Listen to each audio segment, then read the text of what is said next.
Generic और branded दवाओं में फर्क क्या होता है, क्या अंतर होता है? लेकिन एक जगह पर उसी बीमारी की दवा 1.5 रुपए में मिल रही है, वही दूसरी जगह पर 35 से 40 रुपए में।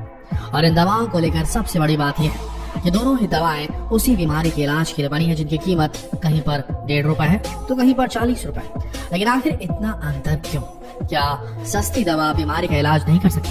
अगर आप भी ऐसा सोचते हैं तो इस गलतफहमी को अपने दिमाग से निकाल दीजिए, क्योंकि दोनों ही दवाएं बीमारी का इलाज करने के लिए बनी हैं, लेकिन कीमतों में बहुत फर्क है। असल में हम जिस दवा की बात कर रहे हैं उसे जेनेरिक मेडिसिन कहते हैं और महंगी दवाओं को ब्रांडेड मेडिसिन कहते हैं। लेकिन वहीं आज के समय आप देखेंगे तो आपको कोई भी डॉक्टर जेनेरिक मेडिसिन प्रिस्क्राइब नहीं करेगा। इतना ही नहीं, मेडिकल स्टोर वाला भी आपको जेनेरिक मेडिसिन नहीं देगा, क्योंकि यहाँ भी गुलाबी नोटों का खेल चलता है। जिसमें ज्यादा मुनाफा होता है डॉक्टर वही दवाई प्रिस्क्राइब करते हैं। उसी तरह मेडिकल स्टोर वाला भी उन्हीं दवाओं को बेचता है जिसमें उसे ज्यादा प्रॉफिट दिखता है। जबकि देखा जाए तो इन सस्ती दवाओं के जरिए कई लोगों की जानें बचाई जा सकती है, लेकिन उसके बाद भी ये दवाइयाँ इतनी आसानी से नहीं मिलती। आखिर क्या है इसका राज? क्यों इन दोनों में इतना अंतर है? आइए इस वीडियो में आपको यही बताते हैं। देखा जाए तो जेनेरिक मेडिसिन और ब्रांडेड दवाइयों के इंग्रेडिएंट्स में कोई अंतर नहीं होता। असल में सभी दवाएं एक तरह के केमिकल सॉल्ट से बनी होती है। इन दवाओं को बनाने के लिए तरह तरह की रिसर्च की जाती है और उसके बाद ही इन्हें अलग बीमारियों के लिए बनाया जाता है। जेनेरिक दवा जिस सॉल्ट से बनी होती है उसी के नाम से जानी जाती है और उसी नाम से बिकती है। जैसे दर्द और बुखार में काम आने वाली पैरासीटामोल सॉल्ट को कोई कंपनी इसी नाम से बेचे तो उसे जेनेरिक दवा कहेंगे। वही जब इसे किसी ब्रांड जैसे कि क्रोसिन के नाम से बेचा जाता है तो ये उस कंपनी की ब्रांडेड दवा कहलाती है।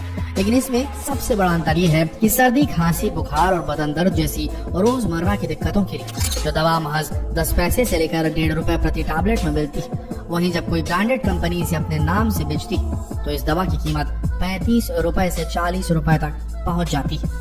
ऐसी कई जानलेवा बीमारियां हैं जिनकी जेनेरिक मेडिसिन बहुत ही कम कीमतों में आती है, लेकिन जब यही दवाएं कोई ब्रांडेड कंपनी बनाती, उस पर शोध करती, रिसर्च करती, उसे बनाने के बाद कंपनी उस पर 15 से 20 साल के लिए पेटेंट ले लेती है और फिर उस दवा को बेचने के लिए मेडिकल रिप्रेजेंटेटिव रखे जाते हैं, सेल्स पर्सनल रखे जाते हैं। इनकी मार्केटिंग पर अच्छा खासा पैसा खर्च किया जाता है और इसी वजह से ये दवाएं इतनी महंगी हो जाती है। लेकिन अगर यही दवाएं खतरनाक बीमारियों के लिए जेनेरिक में उपलब्ध होती तो कहानी कुछ और ही होती। जैसे HIV की दवा टेनोफिविर या एफाविरेज की ब्रांडेड दवा का खर्च $2,500 यानी करीब 1,75,000 रुपए आता है, जबकि जेनेरिक दवा में यही खर्च $12 यानी कि महज 840 रुपए महीने तक हो जाता है। सोचिए कितना बड़ा अंतर है। इसी तरह कैंसर के इलाज में इस्तेमाल होने वाली दवाओं की बात करें तो नोवार्टिस की कैंसर की दवा ग्लिवियो इमेटिनिब मिसालेट का एक महीने का खर्च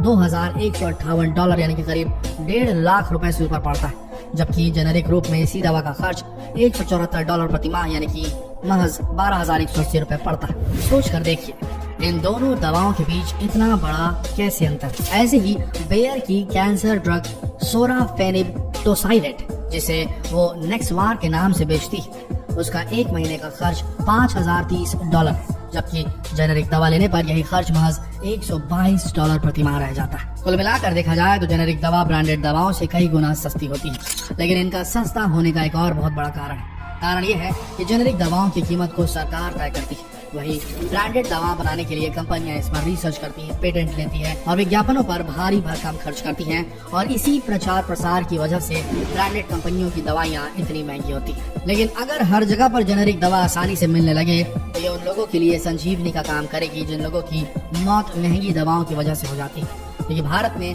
ऐसे कई लोग हैं जिनकी आर्थिक स्थिति ऐसी नहीं है कि वो अपनी बीमारी का इलाज के लिए इन ब्रांडेड दवाइयों का सेवन कर सके। और अगर आप भी जेनेरिक दवाओं को हासिल करना चाहते हैं तो आपको बता दें कि bureau of pharma PSUs of India BPPI पर प्रधानमंत्री जन औषधि योजना PMBJP को लागू करने की जिम्मेदारी। इसमें दवाओं को कम कीमत पर मुहैया कराया जाता है। इससे जुड़े जन औषधि केंद्र पर ज्यादातर जेनेरिक दवाइयाँ ही बेची जाती है। देश भर में करीब 5,395 जन औषधि केंद्र हैं, जहां कैंसर सहित कई बीमारियों की करीब 900 दवाइयां मिलती हैं। इसके अलावा डॉक्टर हमेशा ब्रांडेड दवाइयां ही लिखते हैं, क्योंकि जेनेरिक दवाइयां लिखने से उनका कोई फायदा नहीं है। अक्सर दवाई कंपनी और डॉक्टर के बीच इलाज को लेकर एक बहुत बड़ा कनेक्शन होता है। दवाई कंपनी के MR डॉक्टरों को उनकी कंपनी की दवाई लिखने के लिए कहते हैं और इसके बदले उन्हें अच्छा खासा कमीशन दिया जाता है। लेकिन अगर वो वही जेनेरिक दवा लिखने लगे तो इसके लिए उन्हें कुछ भी नहीं मिलेगा। यही वजह है कि डॉक्टर जेनेरिक दवाई लिखने से परहेज करते हैं। लेकिन अब हमारे भारत की सरकार ने इस पर ध्यान देना शुरू कर दिया है और अब सरकार मरीजों को सस्ती दवाइयाँ उपलब्ध करवाने के लिए कानून में संशोधन की तैयारियां कर रही है। इसके बाद डॉक्टर्स को मरीजों के लिए सिर्फ जेनेरिक दवा लिखनी होगी, ना कि किसी विशेष ब्रांड या कंपनी की। लेकिन इसके बाद भी कोई गारंटी नहीं कि मरीजों को सस्ती दवा मिलेगी, क्योंकि इस संशोधन के खिलाफ डॉक्टर है। ज्यादातर डॉक्टर सरकार की इस योजना का विरोध कर रहे हैं, क्योंकि उन्हें लगता है कि ऐसे किसी कानून के लागू होने के बाद दवा से जुड़ी सभी पावर्स केमिस्ट के हाथों में चली जाएंगी। डॉक्टरों का मानना है कि जेनेरिक दवा लिखने के बाद केमिस्ट तय करेगा कि मरीज को कौन सी दवा देनी है। ऐसी स्थिति में वो दवा की गुणवत्ता की परवाह किए बिना वही दवा देगा जिसकी बिक्री से उसे आर्थिक मार्जिन या मुनाफा हासिल होगा। फार्मा सेक्टर से जुड़े सूत्र बताते हैं जिसमें डॉक्टर्स को तो कोई नुकसान नहीं होगा, क्योंकि उनके पास तो मरीज आते रहेंगे, लेकिन जनता को अच्छी गुणवत्ता की जेनेरिक दवा मिलेगी इसकी कोई गारंटी नहीं होगी। इसके बाद दवा कंपनियां सीधे स्टॉकिस्ट या केमिस्ट से संपर्क करेंगी और उसे अपनी दवा बेचने के लिए कई तरह के लालच दे सकती है, जिसका नुकसान आखिरकार आम जनता को उठाना पड़ेगा। ऐसे में सरकार को इस पर सोच विचार करने की जरूरत है। लेकिन वहीं जेनेरिक मेडिसिन को लेकर एक दूसरा पहलू भी है। अगर ऐसे किसी कानून पर संशोधन होता है और जेनेरिक दवाइयों को मैंडेटरी यानी कि अनिवार्य कर दिया जाता है तो इससे लाखों नौकरियों पर खतरा बन जाता है, क्योंकि एक दवा को कई कंपनियां बनाती हैं, उनके प्रचार प्रसार या उन्हें प्रमोट करने के लिए बाहरी भरकम स्टाफ रखती है। इनमें सबसे ज्यादा मेडिकल रिप्रेजेंटेटिव MR होते हैं, जो डॉक्टर्स के पास विजिट कर उन्हें अपनी कंपनी की दवा लिखने को कहते हैं। कई डॉक्टर्स को इसके लिए बाकायदा कमीशन या महंगे महंगे गिफ्ट तक दिए जाते हैं। ऐसे में डॉक्टर्स जब सिर्फ जेनेरिक दवा लिखेंगे तो ये सब करने की जरूरत नहीं पड़ेगी। इसका दूसरा असर ये होगा कि ब्रांडिंग खत्म हो जाएगी, तो दवा कंपनियों को प्रचार प्रसार के लिए स्टाफ भी कम करना पड़ेगा। कई लाख मेडिकल रिप्रेजेंटेटिव्स की नौकरियां खतरे में आ जाएंगी। फार्मा और मेडिकल सेक्टर से जुड़ी डॉक प्लेक्सेस के मुताबिक बड़ी कंपनियों में से प्रत्येक अपने उत्पादों के प्रचार प्रसार के लिए 5000 से ज्यादा फील्ड स्टाफ रखती है। इसके अलावा फार्मा कंपनियां कुल बजट का 20% फील्ड स्टाफ की भर्ती और खर्च का 60% फील्ड स्टाफ और उनसे जुड़ी गतिविधियों पर खर्च करती है। लेकिन इस कानून में संशोधन होने के बाद इन सारी नौकरियों पर खतरा मंडराने लगेगा। लेकिन देखा जाए तो इससे आम जनता को बहुत फायदा होने वाला है। उन गरीबों का इलाज बहुत कम खर्च में हो जाएगा जो आज के समय इलाज पर लाखों खर्च कर रहे हैं, क्योंकि अनुमान के मुताबिक किसी भी मरीज के इलाज के दौरान होने वाले खर्च का 70% अकेले दवाओं पर खर्च हो जाता है। सरकार ने लोकसभा में एक सवाल के जवाब में बताया कि इलाज और दवा पर होने वाले खर्च की वजह से देश में हर साल 3 करोड़ से 8 लाख लोग गरीबी रेखा से नीचे चले जाते हैं। वहीं सबसे बड़ी बात यह है कि आज के समय हमारे भारत में जेनेरिक मेडिसिन की कोई कमी नहीं। देश में सालाना करीब 1 करोड़ 27 लाख करोड़ की दवाएं बेची जाती हैं। इसमें 75% से ज्यादा हिस्सा जेनेरिक दवाओं का होता है। आपको जानकर हैरानी होगी कि भारत जेनेरिक दवाओं का सबसे बड़ा एक्सपोर्टर है। दुनिया भर की डिमांड की 20% दवाइयाँ जेनेरिक वाली भारत सप्लाई करता है। अमेरिका में 40% और यूके में 25% दवाइयाँ भारत सप्लाई करता है। 2018-19 की बात करें तो भारत ने 1920 करोड़ डॉलर की दवाइयाँ एक्सपोर्ट की थी। आज के समय भारत 30% दवा अमेरिका, 19% अफ्रीका और 16% दवा यूरोपीय देशों में एक्सपोर्ट करता है। इसी तरह दुनिया भर में कुल वैक्सीन डिमांड का 50% भारत से सप्लाई किया जाता है। दक्षिण अफ्रीका, रूस, ब्राजील, नाइजीरिया और जर्मनी में भी भारतीय दवाएं एक्सपोर्ट होती हैं।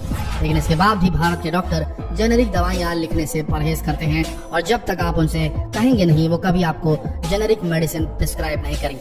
इसलिए अगर आप अपने पैसे बचाना चाहते हैं तो डॉक्टर से इलाज करते वक्त जेनेरिक मेडिसिन ही प्रिस्क्राइब करवाइए और मेडिकल स्टोर में भी जेनेरिक मेडिसिन ही डिमांड कीजिए। इससे आपके पैसे बचेंगे। जितना हो सके इस बहुत ही महत्वपूर्ण जानकारी को देश भर में शेयर करें। फेसबुक पर इस वीडियो को शेयर करें, व्हाट्सएप पर इस वीडियो को शेयर करें, यूट्यूब पर इस वीडियो को शेयर करें ताकि लोगों तक सही जानकारी पहुंच सके। मिलते हैं अगले वीडियो में, तब तक के लिए आप सबका इस वीडियो के अंत तक बने रहने के लिए दिल से धन्यवाद।